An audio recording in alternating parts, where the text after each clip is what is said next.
Sir नमस्कार। हाँ बोलिए सर। क्या नाम है जी आपका? मेरा वर्तमान जो नाम है राजेश मदनलाल भावसार। और इसके पहले मुझे रस सिद्ध योगीराज राजेश अद्वैत इस नाम से लोग जानते थे। सर आपकी क्या कहानी है? आज आप कैमरे के सामने आए हैं अपनी कहानी को लेकर के। बड़े बड़े साइंटिस्ट आपसे मिल चुके हैं, बड़े बड़े सिद्ध लोग आपसे मिल चुके हैं। लाखों की तादाद में अभी भी जो आज के जो साधु संत जिनको लोग मानते हैं, आज के जो साधु संत हैं, वो आपसे मुखातिब होने के लिए, मिलने के लिए आतुर रहते हैं। सर आपकी क्या कहानी है, क्या बताना चाहेंगे आप? मैं लोगों को ये बताना चाहता हूँ, मेरे पास जो कई प्रकार की सिद्धियाँ थी। इससे पहले मैंने एक किताब लिखी है, देह सिद्धि, स्वर्ण सिद्धि और रस सिद्धि नाम की किताब लिखी है मैंने। क्या सर आप इसको कैमरे में दिखा सकते हैं? ये मेरी किताब है, देह सिद्धि, स्वर्ण सिद्धि और रस सिद्धि नाम की जो किताब है, इसको मैंने लिखी है। और ये मेरा आखिरी में ये फोटो भी है। इसको ये जगत विख्यात रस सिद्ध योगीराज राजेश अद्वैत, ये नाम से लोग मुझे पहचानते थे। इसके आप ये फोटो देख सकते हैं। इसके पहले मेरी किस प्रकार की दाढ़ी थी। लोग मुझे मेरे चरण स्पर्श करके, ये पंडित लोग मेरे से आज जो लेके जाते थे, वो मैं रहस्य आपके सामने खोल रहा हूँ। आप एक देख सकते हैं कि ये जो मेरे हाथ में जो चीज़ है, ये संसार की अत्यंत दुर्लभ वस्तु मानी जाती थी। इसको शास्त्रों में और पुराणों में कहा है कि मृदुहा कोटि गुणम फल प्राप्तित स्वर्णलिंगा, स्वर्णात् कोटि गुणम फल प्राप्तित बाणलिंगा, बाणात् कोटि गुणम फल प्राप्तित नर्मदेश्वर लिंगा और नर्मदेश्वरात् कोटि गुणम फल प्राप्तित पारदेश्वर लिंगा। इसके आगे ये भी कहा है कि रसात परतरम लिंग न भूतो न भविष्यति। इसका तात्पर्य ये कि सारा संसार आज जो शिवलिंग की पूजा कर रहा है, जिसको ये बताया जाता है कि मिट्टी से जो बना शिवलिंग होता है, उससे करोड़ों गुना पुण्य फल प्राप्ति सोने के शिवलिंग के पूजन से प्राप्त होती है। इस श्लोक का अर्थ बता रहा हूं मैं आपको। और सोने से करोड़ों गुना पुण्य फल प्राप्ति, जो दूसरे ग्रह से जो उल्का आती है, उसका जो पत्थर, उस पत्थर से जो लिंग बनाया जाता है, उससे करोड़ों गुना पुण्य फल प्राप्ति होती है। और उससे भी करोड़ों गुना पुण्य फल प्राप्ति जो नर्मदा नदी में निसर्गता तैयार हुआ मिलता है, उससे प्राप्ति होती है। और उससे भी करोड़ों गुना पुण्य फल प्राप्ति ये जो पारे से बना हुआ संसार का अत्यंत दुर्लभ पारद शिवलिंग, ये जो आपको दिखा रहा हूं, इससे प्राप्त होती। इसको कहा है शास्त्रों में कि रसात परतरम लिंग न भूतो न भविष्यति। ये पारे का शिवलिंग है, आप देख सकते हैं। सर इसकी महत्वता क्या है? आपने जो ये बनाया है शिवलिंग, सर इसकी महत्वता क्या है? पारा मतलब कौन सी धातु है, मतलब क्या है इसकी कहानी? सर मैं आपको दिखाता हूँ पारा, एक मिनट में। ये जो आप देख रहे हैं सर, कि ये जो है ना, ये इसको मर्क्यूरी बोला जाता है और ये हाथ में नहीं उठाया जाता है। इसको जो है भगवान शिव का वीर्य कहा है। ये जो देख रहे हैं आप, ये जो बिजली के समान तेजस्वी अत्यंत दैदीप्यमान जो पदार्थ देख रहे हैं, इसको भगवान शिव का वीर्य बताया है। और ये संसार का अत्यंत दुर्लभ वस्तु और पूर्ण पूर्ण पृथ्वी तल पर एक जीवित धातु माना जाता है इसको। और वैज्ञानिक दृष्टिकोण से भी इसको अलाइव मेटल कहा गया है। इसमें सभी धातुओं को समाने की क्षमता है इसमें। और इससे बना ये शिवलिंग है जो आज संसार का अत्यंत दुर्लभ माना जाता है। मगर जिस दिन से मैंने संत रामपाल जी महाराज की किताब पढ़ी, उसमें दिया है कि अंधश्रद्धा भक्ति खतरा ये जान, ये जो किताब पढ़ी, उसमें पारस ये अनेक शिवलिंग के बारे में जो बताया है, कि मैं भी इस प्रकार का पहले जानता था कि ये ब्रह्मा और माया का मिलन है, इस प्रकार मैं समझता था।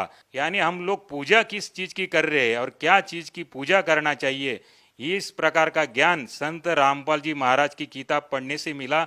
और मैं इसको इसके माध्यम से अमर बनने की ख्वाहिश लेके बैठा था कि मैं अमर बन जाऊं। क्योंकि ये विज्ञान में आगे चल के इस प्रकार का भी समावेश किया गया है कि इससे व्यक्ति अमर बनता है। मगर ये बात तब मुझे गलत लगी कि मुझे ही डायबिटीज़ हो गया और मैं मलाई, घी, चावल ये खाने में असमर्थ था। तब मुझे आहत निकली मेरे अंदर से कि हे परमात्मा, तुम जहाँ भी कहीं बैठे हो तो मेरी अंदर की आवाज़ सुनो आप। सर ये जो पदार्थ आपके पास है, सर इस पदार्थ से तो कोई भी शिवलिंग बना सकता है, इसमें बड़ी बात क्या है? नहीं सर, ये इसको जो है ना, ये आम व्यक्ति नहीं बना सकता। इस प्रकार का और भी एक मैं शिवलिंग बनाया करता था जिसको भूखा पारसमणि कहा जाता है। नहीं, जो आपके पास ये जो पदार्थ है, ये जो लिक्विड पदार्थ है, इसको गर्म करके या ठंडा करके या किसी क्रिया के द्वारा इसको ठोस नहीं बनाया जा सकता। नहीं सर, ये जो है इसको 662 डिग्री पर आप हीट देंगे तो ये इवापोरेट हो जाता है, कपूर के जैसा उड़ जाता है। इसको गर्म करने से भी आप बांध नहीं सकते। संसार की ऐसी कोई चीज नहीं है। रावण के संहिता में बताया गया है कि ये तंत्र की आखिरी क्रिया मानी जाती है। भारत को जड़ी बूटियों के माध्यम से और तंत्र के माध्यम से बांध देना और इसको ये सुवर्ण खाने में सक्षम है ऐसे बना देना।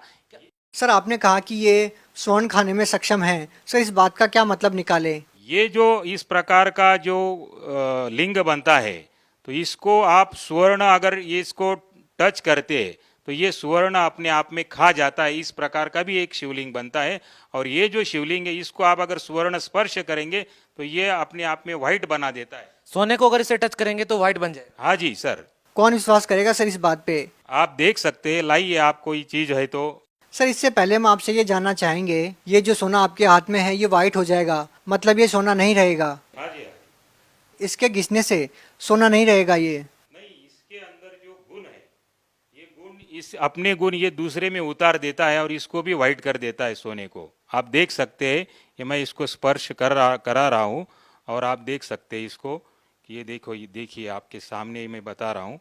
आप दूसरा कोई भी पेंट इसको लगा सकते हैं, ये सोने को नहीं पकड़ता है क्योंकि सोना जो चीज़ है वो अपने आप में अलग होता है।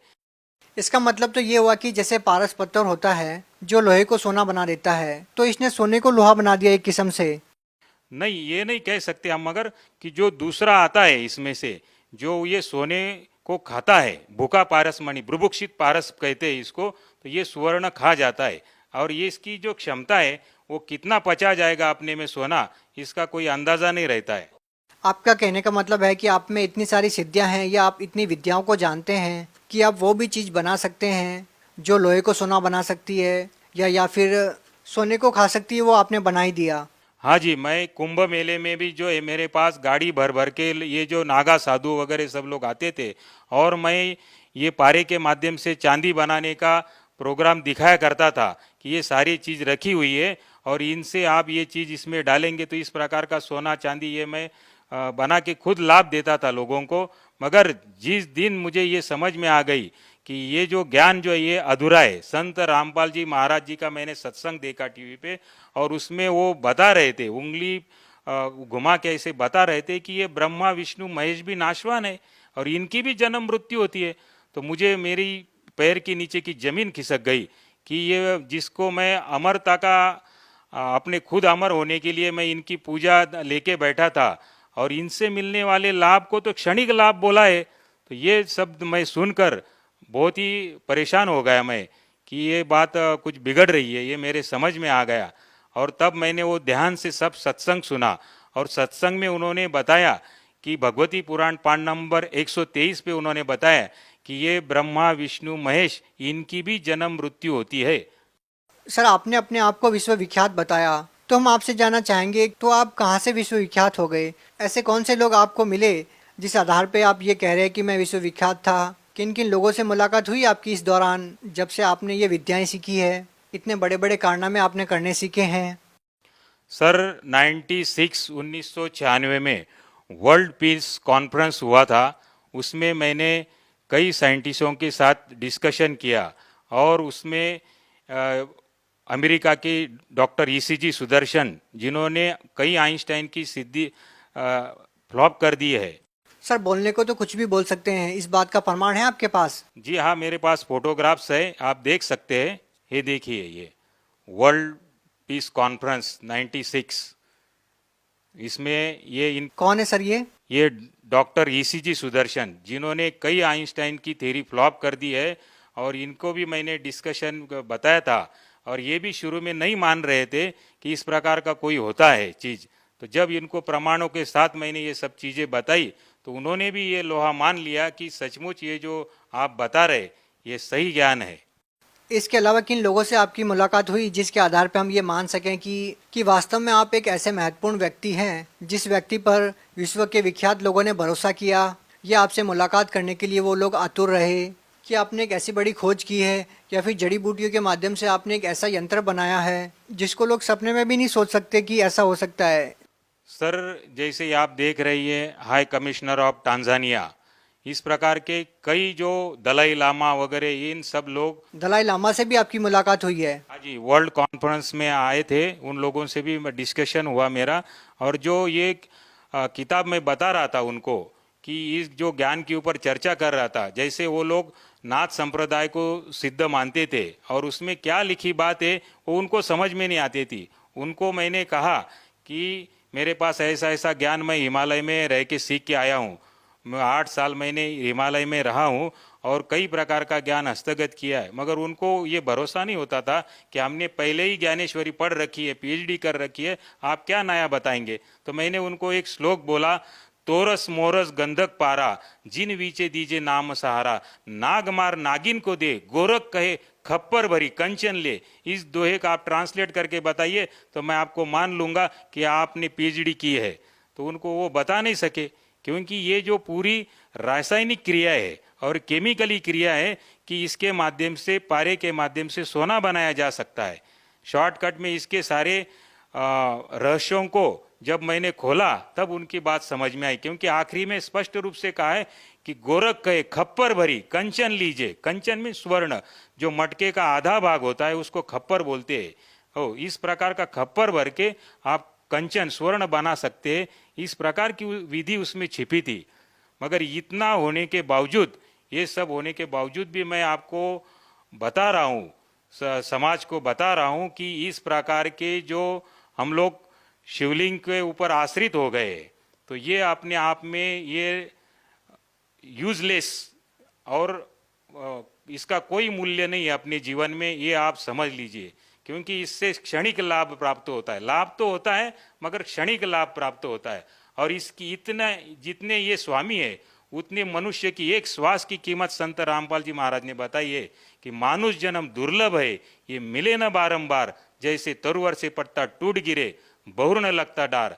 जब ये अपनी कीमत मुझे समझ में आ गई तो मैंने इस यूजलेस इन सब चीज़ों को मैंने छोड़ दिया। आज भी मेरे से लोग संपर्क करते हैं और जब मैं इनके बारे में चर्चा करता हूं तो लोगों की इच्छा होती है सीखने के लिए। मगर मैं सर, जिस चीज़ को आप ये कह रहे हैं कि ये इतना मूल्यवान वस्तु नहीं है जितना संत रामपाल जी महाराज जी ने मूल्यवान वस्तु आपको दी है, लेकिन एक समय था जब शिक्षा मंत्री आपके साथ खड़े होकर के फोटो खिंचवा रहे हैं और आपको विश्वविख्यात मानते हुए आपकी जो साधना है, जो आपने सिद्धियों के द्वारा या जो आपने योग क्रियाओं के माध्यम से जो ये वस्तु आपने बनाई है, उसका महत्व समझते हुए वो शिक्षा मंत्री आपके साथ फोटो खिंचवा रहे हैं, तो कहीं ना कहीं हम ये तो नहीं कह सकते कि ये अंधविश्वास है। जरूर आपने ऐसे किसी चीज़ की खोज की है जो अपने आप में एक महत्वपूर्ण है, लेकिन आज आप ये कह रहे हैं कि इससे भी महत्वपूर्ण चीज़ वो है जो संत रामपाल जी महाराज जी ने आपको दी है। तो क्या आप दर्शकों को ये भी दिखाना चाहेंगे कि शिक्षा मंत्री जी आपके साथ फ़ोटो खिंचवा रहे हैं और उस मुलाकात के क्या मायने निकलते हैं? सर, ये कौन है?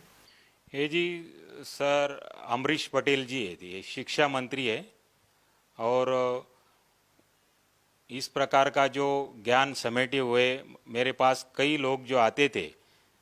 सर देखिए, ये तो शिक्षा मंत्री है, लोगों तक शिक्षा पहुंचाने का कार्यभार इनके ऊपर है, ये भी आपके साथ खड़े हैं, तो कहीं ना कहीं ये तो मान सकते हैं हम कि ये अंधविश्वास तो है नहीं, ना ही हम ये कह सकते हैं कि ये आम समाज के लिए यूजलेस चीज़ है। तो इनके साथ जब आपकी बातचीत होती है तो क्या बातचीत होती है आपकी इनसे, और आप इनको भी क्या संदेश देना चाहेंगे? ये भी अपने आप में ये माने बैठे थे कि ये जो चीज़ है यही लास्ट स्टेज है किसी भी वस्तु को एक ऐसे मुकाम पर पहुंचने के लिए जिससे लोगों को प्रभावित किया जा सके। सर, मुझे परमात्मा चाहिए था और इन सब चीज़ों से परमात्मा प्राप्त नहीं हो सकता है, ये मेरे ध्यान में बात आ गई। और जब मैंने ये संत रामपाल जी महाराज का ज्ञान बारकाई से अध्ययन किया, क्योंकि इसके पहले मैं तो सारा कुछ पढ़ चुका था, आयुर्वेद, कर्मकांड, ज्योतिष, मीमांसा, पराविज्ञान, पारद विज्ञान, कई प्रकार की सिद्धियों को कर चुका था। ये सब करने के बावजूद मुझे ये तो ज्ञान हो गया था कि संत कौन है, क्योंकि बाकी सारी संत तो जो धन के लालची होते हैं और मैं इस प्रकार की सिद्धियां उनके सामने दिखाता था तो वो कुछ भी देने के लिए और समर्पित करने के लिए तैयार हो जाते थे। इवन ब्राह्मण लोग भी मेरे पैर छू के वो मेरे से शिवलिंग 1100 रुपये का शिवलिंग आगे 11,000 में बेचते थे। तो इस प्रकार का वो सब लोग करते थे। और ये ज्ञान मुझे प्राप्त होने पर संत रामपाल जी महाराज का जो अद्भुत ज्ञान है, अलौकिक ज्ञान है, इसके आगे कोई नहीं। क्योंकि शास्त्रों में एक वाक्य लिखा है कि गुरु बिन वेद पढ़े जो प्राणी, समझे ना सार रहे अज्ञानी। अगर ये लाइन किसी पे सूट होती है तो केवल वो संत रामपाल जी महाराज है, और इनसे बड़ा कोई गुरु नहीं है। क्योंकि मैंने इस सत्संगों में इनकी जो टीवी के ऊपर जो बात देखी, इनमें जो दमखम है वो किसी गुरु में नहीं है। सर हम आपसे ये प्रश्न भी नहीं पूछ सकते कि संत रामपाल जी महाराज जी से नाम दीक्षा लेने के बाद आपको लाभ क्या मिले, क्योंकि जिन लाभों को लेकर के हम धर्मगुरुओं के पास जाते हैं, कहने का मतलब है कि धन प्राप्ति के लिए तो आप लोहे को सोना बना सकते हैं, सोने को लोहा बना सकते हैं, यहाँ तक कि आप सोने को भस्म कर सकते हैं। इतनी सारी चीज़ें आपके पास है, इतनी सारी विद्याओं को आप जानते हैं, तो हम ये तो नहीं कह सकते कि किसी लोभ में या धन प्राप्ति के लिए आप संत रामपाल जी महाराज जी से जुड़े हैं। तो सर आप संत रामपाल जी महाराज जी से जुड़े क्यों हैं? क्योंकि धन की कोई कमी आपके पास नहीं, क्योंकि आपके पास विद्या एक ऐसी है कि लाखों की तादाद में आज भी धर्मगुरु आपसे मिलने के लिए आतुर हैं कि आप उनको ये सिद्धि सिखा दें, वो भी इस सिद्धि के द्वारा धन प्राप्ति कर सकें। तो सर फिर आप क्या कहना चाहेंगे, संत रामपाल जी महाराज जी से जुड़ने के पीछे का क्या कारण है? संत रामपाल जी महाराज का जब मैंने बारकाई से अध्ययन किया तो ये पूरे शास्त्रों के अनुसार सब चीज़ बताते हैं, जो हमें पहले समझ में नहीं आती थी। क्यों इन्होंने वो बारकाई से सब बताया है कि गीता अध्याय 7 उसमें 12 से 15 में बताया उन्होंने कि रजोगुण ब्रह्मा जी, सतुगुण विष्णु जी, तमोगुण शिव जी, इनसे मिलने वाले क्षणिक लाभ के ऊपर जो मनुष्य प्राणी इन पे आश्रित है वो मूढ़ है, वो मूर्ख है, वो मनुष्यों में नीच है, और वो राक्षस तत्व का जान। इस प्रकार की जो इस गालियाँ ही समझो, ये मेरे को अपने आप में बहुत लग गई। और जिसको ये लग जाती है तो वो अपने आप में ये बदल जाता है। तो ये सचमुच मैंने ये सब देखा और मुझे सच में दिखाई दिया कि हम भी पूजन किसका करते हैं, एक योनि और लिंग का, ये कोई बात है? तो ये यूजलेस और बकवास मानी जाती है ये। सर हम वर्तमान की स्थितियों को देखते हैं तो लाखों की तादाद में लोग कावड़ को लेकर आते हैं और करोड़ों की तादाद में शिव भक्ति की जाती है, भारत देश में ही नहीं पूरे वर्ल्ड में। और वो लोग जब कावड़ लेकर आते हैं, गंगा जल लेकर आते हैं और शिवलिंग पर चढ़ाते हैं, लेकिन आप ये कह रहे हैं कि एक ऐसी पवित्र वस्तु से आपने शिव के वीर्य से एक ऐसी वस्तु का निर्माण किया जिसको आपने बताया कि रावण क्रिया योग में उसको सबसे श्रेष्ठ माना गया है, और आप उसको भी ये कह रहे हैं कि ये यूजलेस है। तो आप उन शिव भक्तों को क्या संदेश देना चाहेंगे इसके बारे में? मैं शिव भक्तों को ये बता रहा हूँ कि इसमें ये भी कहा है, लिंग सहस्रस्य यत् फलम सम्य गर्जनात् तत्फलम कोटि गुणितम रस लिंगार्चनात् भवेत् ब्रह्म हत्या सहस्राणी च गो हत्या शतानी च तत्क्षण द्विलयांति रस लिंगस्य समर्पित। मतलब इससे महान शिवलिंग पूरे संसार में नहीं कोना। आगे तो ये बताया इसका पुण्य लाभ होता है, इससे श्रेष्ठ माना जाता है।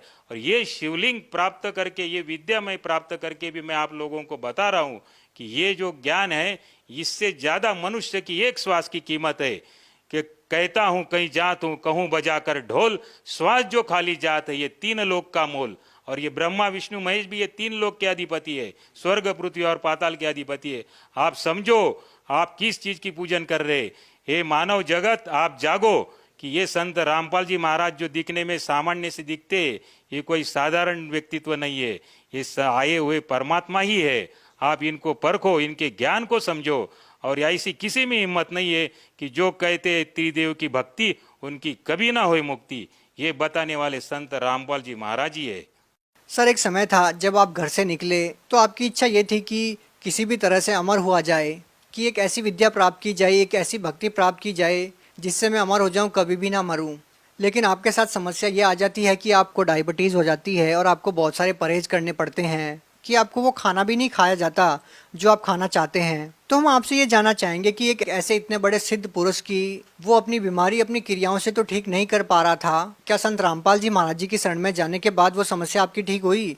हाँ जी, जैसे ही मैंने संत रामपाल जी महाराज जी से दीक्षा ली तो मुझे अपने आप में समझ में आया कि मेरे शरीर में कोई परिवर्तन हो रहा है।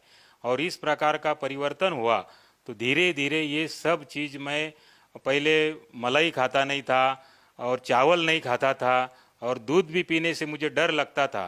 तो ये जैसे ही मैंने दीक्षा ली तो मेरे अंदर एक प्रचंड परिवर्तन होते गया और आज मैं सभी तरह की चीज़ें खा सकता हूँ, पी सकता हूँ और यही मेरे लिए बहुत ही आनंद की बात है कि मेरा स्वास्थ्य लाभ हो गया, मैं सुदृढ़ हूँ और किसी प्रकार की आज बीमारी नहीं है मुझे, क्योंकि तन का सुख ये सबसे बड़ा सुख है। तो ये चीज का भी ज्ञान संत रामपाल जी महाराज ने ही बताया है। तन दर सुखिया कोई न देखा, जो देखा सो दुखिया हो। तो ये बात सत्य लागू पड़ती है कि समाज को ये ज्ञान न होने के वजह से वो इन चीजों के पीछे दौड़ रहा है। सर देखिए, हिंदुस्तानी नहीं, दुनिया की आधी आबादी चमत्कार के ऊपर आश्रित रहती है और चमत्कार दिखाने वाले पुरुष को वो भगवान मानने लग जाती है। जो आप सहज में ही लाखों लोगों का प्रतिनिधित्व कर सकते थे, आप लाखों लोगों को भ्रमित कर सकते थे यदि आप चाहते तो। जैसे कि हम उदाहरण ले तो लाखों की तादाद में अभी भी छोटे छोटे जो धर्मगुरु हैं वो लाखों लोगों को भ्रमित किए हुए हैं। ऐसे ही हम एक उदाहरण देखते हैं तो एक साईं बाबा नाम से महाराष्ट्र में एक संत हुए हैं जो करोड़ों लोगों को अपना शिष्य मानते हैं और करोड़ों लोग अपना उनको एक इष्ट देव के रूप में देखा है और सचिन तेंदुलकर, लता मंगेशकर जैसे लोग उनके शिष्य रहे हैं। ऐसे ही चमत्कारिक विधियों के द्वारा उन्होंने लाखों लोगों का प्रतिनिधित्व किया है। तो सर हम आपसे जानना चाहते हैं कि आप उन लोगों के लिए एक माकूल जवाब है जो उन बाबाओं को अपना इष्ट देव मानते हैं और उन बाबाओं के ऊपर आश्रित हो जाते हैं। आप उन लोगों को क्या कहना चाहेंगे जो केवल चमत्कार को ही नमस्कार करते हैं? जो कि आपने चमत्कार को नमस्कार नहीं, आपने भक्ति को तवज्जो दी है और आपने संत रामपाल जी महाराज जी को अपना गुरु बनाया है। सर, संत रामपाल जी महाराज में जो बात है वो आज तक किसी धर्मगुरु ने ये बात दिखाई नहीं, क्योंकि उन्होंने जो भी बात बताई है पूरा भगवत गीता के अनुसार, वेद शास्त्रों के अनुसार, उसमें उन्होंने ये बताया कि कबीर देव ये भगवान है, ये सोम प्रभु है, अमर परमात्मा है। और जब ये बात भी मुझे लग गई, क्योंकि ब्रह्मा विष्णु महेश तो नाशवान है और ये अमर परमात्मा तो ये है, तो जब से मैंने ये बात सुनी, क्योंकि मेरे अंदर वो जिज्ञासा ही थी कि अमर बनने की जिज्ञासा, तो ये जिज्ञासा से लेकर मैं उन बातों की खोज करता गया और जो संत रामपाल जी महाराज ने जो बातें बताई है तो वो 100%, 1001% सत्य बात है और इससे बड़ी कोई बात नहीं दिखती मुझे। सर इसमें कोई संदेह नहीं है कि आपके अनुभव को सुनकर के लाखों की तादाद में लोग प्रभावित होंगे, लेकिन साथ में ही उनके जहन में सवाल ये भी आएगा कि जिस संत से आप जुड़े हैं वो अभी जेल में है, तो वो कैसे उस संत से नाम दीक्षा ले सकते हैं जो जेल में है? वो कैसे उन लोगों के जो कष्ट हैं, उनके जो दुख हैं वो दूर कर पाएंगे?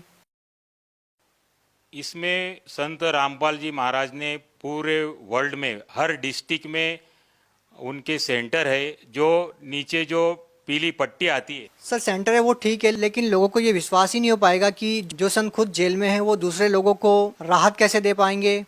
ऐसा होता है कि जो संत होते हैं उनमें सिद्धि होती है और वो सिद्धि वाचा सिद्धि होती है। केवल स्पर्श मात्र से भी या शब्द मात्र से भी वो किसी प्रकार का भी कोई भी चीज का निर्माण कर सकते हैं। तो सर लोगों के जहन में सवाल ये भी तो आएगा कि वो बाहर क्यों नहीं आ जाते? ये एक तरीका होता है कि किस प्रकार क्या चीज करनी है वो संत ही समझ सकते हैं। बाहर आने का मतलब ये तो नहीं कि वो कुछ कार्य नहीं कर रहे, वो वहाँ बैठे बैठे ही सब कार्य कर सकते हैं।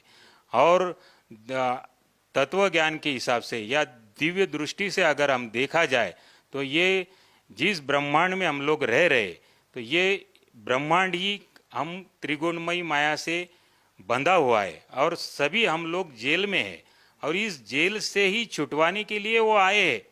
तो जो एक दृष्टि से अगर देखा जाएगा कि इनको जेल में रहते हुए भी जो आस्था इन पे बना लेगा और समझ लेगा, तो वो बूमरैंग करके वो चीज आती है तुम्हारे ऊपर और उस बूमरैंग के हिसाब से यहाँ से छूटने के लिए तुम्हें भी मदद मिलती है। सर आपने स्वर्ण भस्म यंत्र का निर्माण किया, आपने क्या आपने इसके अलावा भी कोई ऐसा यंत्र बनाया अपनी सिद्धियों के द्वारा, जो आपकी विद्या थी उनके द्वारा? हाँ जी सर, ये जो आज देख रहे पूरा सभी गुरु इस यंत्र के ऊपर अपना महत्व जमा लेते हैं। इसको महालक्ष्मी यंत्र का श्री यंत्र कहा जाता है और इसमें भी क्या चीज़ छिपी है, इसमें इस महालक्ष्मी के भी यंत्र में हिरण्यवर्णाहरणी जात वेदो त्वाम लक्ष्मी आवत, तो इसमें भी पारे के माध्यम से सुवर्ण क्रिया करने की विधि छिपाई गई है और वो किसी को न मालूम होने की वजह से लोग इसको घी का दीपक लगाते हैं और इसका पूजन करते हैं। ये यूजलेस है। तो उसमें क्रियाओं को समझ के और उसके अनुसार करने से, और ये सभी चीज़ें जो है तो किसी को वो समझ में नहीं आती है, तो इसलिए गुरु संसार में करना आवश्यक है। सर आपने जो यंत्र बनाया था उस यंत्र ने सोने की धातु को अपने रंग में बदल दिया, लेकिन सर लोगों को शंका ये हो सकती है कि आपके हाथ में कोई और वस्तु हो या आपने जिस सोने को वाइट किया है वो वाइट वस्तु कुछ और हो। तो लोग आपसे ये जरूर जानना चाहेंगे कि अगर वो सोना आपके पास लेकर आते हैं तो क्या उस धातु से आप उसको भी वाइट कर सकते हैं? हाँ जी, बिल्कुल, कभी भी कहीं भी ये चीज़ हो सकती है। तो आपके जो कहने का मतलब है कि आपने अभी तक जो क्रियाएं की, आपने जो विद्या सीखी वो बिल्कुल यूजलेस है और सही जो चीज है वो संत रामपाल जी महाराज जो भक्ति बता रहे हैं वो है। हाँ जी, बिल्कुल ये ऐसा ही है, क्योंकि संत रामपाल जी महाराज ने जो जो बातें बताई है आज तक संसार में किसी गुरु ने नहीं बताई है। उन्होंने गुरु ग्रंथ साहिब के अनुसार भी सिद्ध कर दिया कि हक्का कबीर करीम तू बे एब परवरदिगार, कि ये कबीर साहेब ये सोम परमात्मा है और ये अमर परमात्मा, यही परवरदिगार है। सर आपने शिव भगवान को मानने वाले लोगों को एक संदेश दिया कि आप जो साधनाएं कर रहे हैं वो साधनाएं करने की नहीं है, संत रामपाल जी महाराज जी से नाम दीक्षा लो। तो क्या ये माना जाए कि संत रामपाल जी महाराज शिव भगवान की या देवी देवताओं की भक्ति छुड़वाते हैं? नहीं, संत रामपाल जी महाराज तो ये बताते हैं कि जैसे तहसीलदार साहेब है, कलेक्टर साहेब है, मंत्री साहेब है, मुख्यमंत्री साहेब है, प्रधानमंत्री साहेब है और राष्ट्रपति साहेब है, तो ये भी अपने स्तर के साहेब है। साहेब यानी स्वामी, प्रभु है ये। और तहसीलदार को अगर हम राष्ट्रपति कहेंगे तो ये बात गलत हो जाती है। वो इतना ही समझा रहे कि तुम तहसीलदार को तहसीलदार ही साहब बोलो। तो ये जो है ये अपने स्तर के प्रभु है, तीन लोक के अधिपति, तीन लोक के भगवान है। सर संत रामपाल जी महाराज जो है देवी देवताओं की भक्ति छुड़वाते नहीं है, तो ये तो उन देवी देवताओं के मंत्र प्रदान करते हैं जिससे ये देवी देवता भी किस प्रकार लाभ पहुंचा सकते हैं। लेकिन सर लोग मंत्र तो कर रहे हैं ना, ओम नमः शिवाय वगैरह भक्ति तो कर ही रहे हैं। तो ये जो है ये मंत्र शास्त्र प्रमाणित नहीं है। संत रामपाल जी महाराज भगवत गीता खोल के बताते हैं कि उसमें तो केवल बताया मुझ माम ब्रह्म का केवल ओम एकाक्षरीति मंत्रम, उसमें बताया है कि वो बताते हैं कि संत रामपाल जी महाराज बताते हैं कि ओम मंत्र इसमें बताया, फिर ओम नमः शिवाय कहाँ बताया है। तो आपके कहने का मतलब ये है कि संत रामपाल जी महाराज जी देवी देवताओं के जो मंत्र बताते हैं वो शास्त्रों के अनुसार है और उन्हीं मंत्रों को करने से देवी देवता लाभ दे सकते हैं। जी हाँ, बिल्कुल, संत रामपाल जी महाराज जो बता रहे उन्हीं के अनुसार भक्ति करने से ही लाभ होगा। अंत में सर आप भगत समाज को क्या संदेश देना चाहेंगे?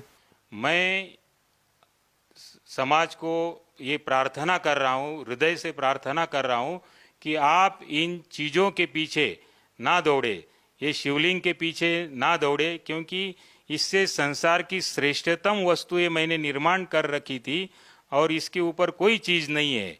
और इसके बावजूद मैं आपको बता रहा हूँ कि इतनी कीमत, उससे ज़्यादा कीमत तो मनुष्य के एक श्वास की है। और ये फिजूल में इन चीज़ों के पीछे दौड़ने से अपना अमर शरीर प्राप्त करने के लिए, मोक्ष प्राप्त करने के लिए अगर कोई चीज़ करना चाहते हैं तो केवल संत रामपाल जी महाराज जिनका आप सत्संग देखो, रोज़ साधना टीवी पे 7:30 बजे आता है, आप इस सत्संग को रोज़ देखो और नीचे जो पीली पट्टी आती है उसके ऊपर नंबर डायल करके आप वहाँ पे संदेशा भेजो। आपको कोई किताब चाहिए या नामदान लेना है तो सभी चीज़ें का डायरेक्शन आपको वहाँ से प्राप्त हो जाएगा। जी धन्यवाद।